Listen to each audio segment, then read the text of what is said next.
मूर्ख राजा और चतुर मंत्री की कहानी।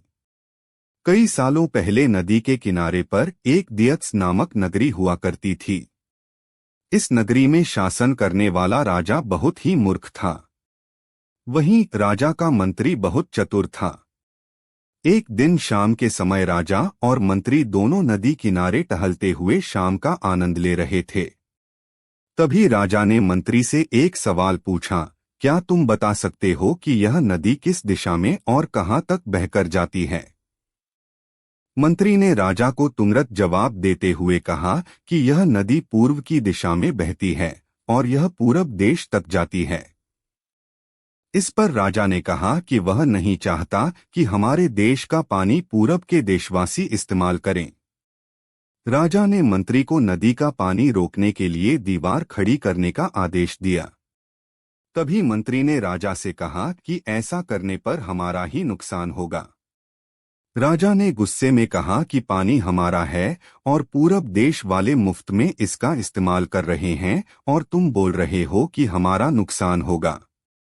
इसमें हमारा कुछ नुकसान नहीं होगा।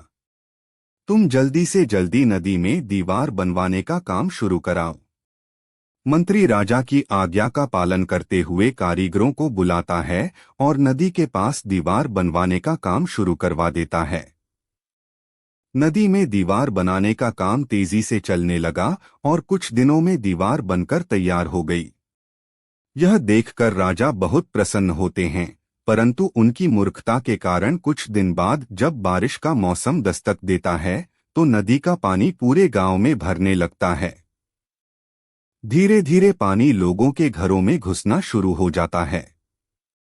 इससे परेशान होकर सारे नगरवासी एकत्रित होकर मंत्री के पास आते हैं। मंत्री उन्हें आश्वासन देता है कि वह इस समस्या का हल ढूंढ निकालेगा। लोगों की परेशानी सुनकर मंत्री समाधान निकालने के लिए एक योजना बनाता है। उन्होंने राजमहल में समय को बताने के लिए घंटा बजाने वाले शख्स को इसमें शामिल किया। वह समय के अनुसार घंटा बजाता था, जिससे लोगों को समय पता चलता था। मंत्री ने उसे कहा कि आज तुम प्रति घंटे की बजाय हर आधे घंटे में घंटा बजाना।